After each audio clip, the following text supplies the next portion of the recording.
안녕하십니까. 세상을 읽어주는 남자 이상훈입니다. 오늘은 애플이 달라지고 있다는 주제로 한 말씀 드리겠습니다.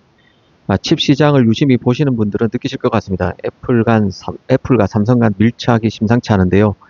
최근 애플은 이미지 센서를 삼성에 맡기기 시작했습니다. 또 D램에서는 삼성에 대한 의존도도 확 키웠습니다. 급기야 테일러 팹이 완성되면 삼성에 칩을 맡기는 것도 가능한 시나리오일 수 있다는 얘기도 외신에서 쏟아지는 상황입니다. 이런 것을 어떻게 봐야 할지 천천히 짚어드리겠습니다. 사실 최근 삼성과 애플 간 관계 변화는 단순히 부품 공급을 넘어서 AI 시대의 생존과 미국 우선주의라는 이 거대한 흐름 속에서 매우 전략적으로 움직이고 있음을 이해할 필요가 있습니다. 당장 이미지 센서만 해도 애플은 소니 독점 체제에 균열을 내고 싶어 합니다. 그 결과 애플은 지난 10년간 소니 이미지 센서만 고집해 왔지만 이제 삼성의 CMOS 이미지 센서가 아이폰 18에서는 탑재되는 것이죠. 삼성은 이를 위해서 미국 오스틴 공장의 파운드리 라인을 CIS 전용으로 전환하고 있습니다.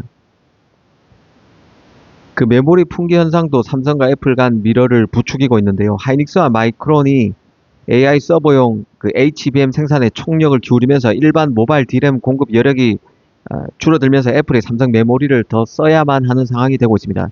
아이폰 17 시리즈에 들어가는 모바일 D램 LPDDR5X의 경우는 삼성 의존도가 70%에 달하는 것이죠.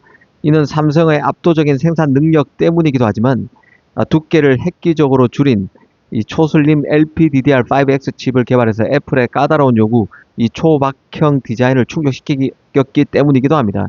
이제 애플에게 삼성은 대안 없는 선택이 되고 있습니다. 사실 여기까지는 다 아는 얘기인데요. 결국 삼성과 애플 간 미러의 활용 정점은 결국 애플이 삼성 파운드리를 활용하느냐 여부에 있을 것입니다. 이게 핵심입니다. 시장에서는 이미 삼성의 테일러 팹이 완공되면 애플이 메인 칩 생산 일부를 맡길 것이란 얘기도 나돌고 있는데요. 사실 지금 칩 시장 환경을 보면 많은 게 달라지고 있습니다. 당장 애플의 TSMC 장악력이 예전 같지 않은 상황에서 중국과 대만 양안 간 관계가 불안하고 지진도 발생하고 있습니다. 그리고 관세 압박 등으로 TSMC에 몰빵한 애플의 불안감이 큰 게 사실입니다. 우선 10년 넘게 이어왔던 애플과 TSMC 간 밀월 관계에 최근 몇 가지 균열 조짐이 나타나고 있는데요. 일단 엔비디아의 급부상이 화근입니다. 그간 TSMC의 최신 공정 3나노, 2나노 등은 언제나 애플이 독점하다시피 먼저 사용했지만 AI 열풍으로 상황이 완전히 바뀌었죠. 특히 엔비디아 AI 칩, 호퍼백이나 블랙엘 같은 제품들은 애플 칩보다 훨씬 비싸고 TSMC 입장에서 마진도 높습니다. TSMC가 엔비디아 물량을 우선 배정하거나 이 고부가 가치 패키징, 칩온 웨이폰 서브스트레이트 라인을 엔비디아 위주로 돌리면서 애플 내부에서는 예전만큼의 예우를 못 받고 있다는 불만이 터져 나올 법한 상황입니다. 최근 이나노 공정 확보를 두고 애플과 엔비디아가 치열한 기싸움을 벌이고 있다는 소식도 나오고 있는데요. 애플의 독점적 지위가 흔들리고 있음을 보여준다는 생각입니다. 이 애플의 TSMC 장악력 약화는 단순히 캐파 확보 경쟁에서 끝나는 이슈는 아닌데요. 이제는 최선단 노드 개발과 연착륙까지 불가피하게 발생할 수밖에 없는 수율 부담, 이 수율 부담에 따른 비용 증가도 TSMC가 애플에 떠미는 상황입니다. 과거 TSMC는 새 공정을 처음 도입할 때 발생하는 불량칩, 웨이퍼 수율 손실 비용을 사실상 애플 대신 자신이 다 맡아서 처리했습니다. 파격적인 특혜를 애플에 준 셈이죠. 애플은 공정 개발에 따른 여러 가지 기술적 시너지나 노하우 같은 것을 전수해주고 TSMC는 이를 바탕으로 최선단 노드를 연착륙시켰고 또 수율 부담 같은 것은 초반에 TSMC가 다 비용 부담을 했었습니다. 하지만 3나노 공정부터는 TSMC가 이 비용 부담을 애플에게 넘기려 한다는 소식이 적잖았죠. 공정이 미세해질수록 수율 잡기는 더 힘들어지고 비용은 천문학적으로 뜁니다. TSMC 같은 경우는 유럽과 미국에 팹을 많이 치면서 투자 부담도 더 커진 상황이죠. 이렇다 보니 TSMC도 더 이상 애플이니까 봐준다는 전략을 유지하기 어려워졌습니다. 더군다나 엔비디아가 든든한 물주가 되면서 이런 경량은 눈치를 볼 필요성이 더 없어졌다고도 볼 수 있을 것입니다. 가격 협상의 진통이 애플과 TSMC 사이에서 생길 수밖에 없는 상황입니다. 애플의 팀쿡 같은 경우는 한마디로 공급망의 기재입니다. 원가 절감에 목숨을 거는 스타일이죠. TSMC가 대놓고 가격 인상을 예고하면 빈정이 상할 수밖에 없을 것입니다. 이 상징적 사건도 적지 않은데요.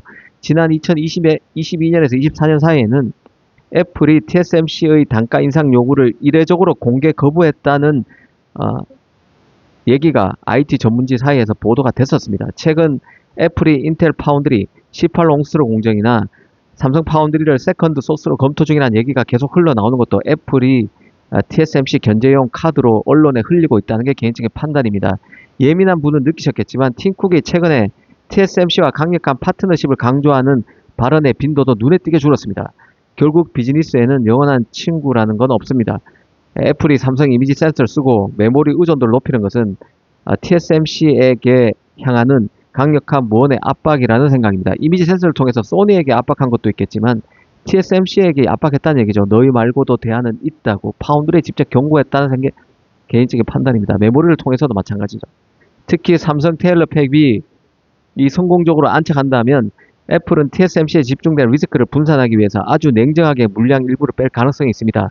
냉정하게 보면 애플은 빈정이 상했다기보다는 TSMC라는 독점적 파트너가 너무 커져서 자신의 통제권을 벗어나는 상황을 매우 경계하고 있다는 게 더 정확한 분석일 것입니다. 사실 과거에도 애플이 삼성 파운드리를 쓸 것이라는 얘기는 항시 있었습니다. 하지만 이번에는 단순히 삼성의 희망 회로라고 보기에는 정황 증거 그리고 칩 시장의 변화 등과 맞물려서 많이 이전과는 다르다는 게 개인적인 판단입니다. 애플이 삼성 파운드리를 다시 찾을 수밖에 없는 전략적 갈증과 현실적 압박이 동시에 존재한다는 생각입니다. 이번에 공급이 시작된 이미지 센서만 해도 애플의 삼성 파운드리 협업의 시험 무대 같은 성격이 강합니다. 단순한 부품 교체 이상의 의미가 있다는 뜻이죠. 이미지 센서도 결국 파운드리 공정을 통해서 만들어집니다. 삼성 오스틴 팹에서 애플 전용 CIS를 성공적으로 양산한다는 것은 삼성이 애플의 까다로운 품질 기준과 보안 요구를 충족할 수 있다는 것을 증명하는 일종의 입사 시험과 같습니다. 물론 당장 2나노 AP부터 만들 가능성은 낮다고 보는 게 맞을 것입니다. 주변 칩부터 협업 관계를 현실화해 나갈 가능성이 크죠. 가령 이미지 센서에 의해서 디스플레이 구동칩 DDI, 전력관리 반도체 PMIC, RF칩, 통신 모뎀 칩 등이 우선순위에 있을 것입니다. 마지막 레벨에서는 구형 모델용 AP 또는 AI 칩 등으로 확대될 여지가 있습니다. 핵심 칩의 경우는 일단은 TSMC 용량 부족 시에 삼성이 백업 라인을 확보하는 형태부터 시작하지 않을까 싶습니다. 애플이 삼성을 다시 찾는 이유는 삼성이 예뻐서만은 아닐 것입니다. TSMC를 견제하고 미국 정치 상황에 대응해야 할 필요성도 강한 것이죠. 그리고 AI 칩과의 경쟁 상황에서 자신의 공급량을 안정적으로 확보하기 위한 생존 전략 측면도 있을 것입니다. 그래서 점점 애플의 삼성 파운드리 활용 가능성은 커지고 있고 시장 전반의 분위기도 환경 자체도 삼성에게 유리하게 무르익어 가고 있다는 생각이 듭니다.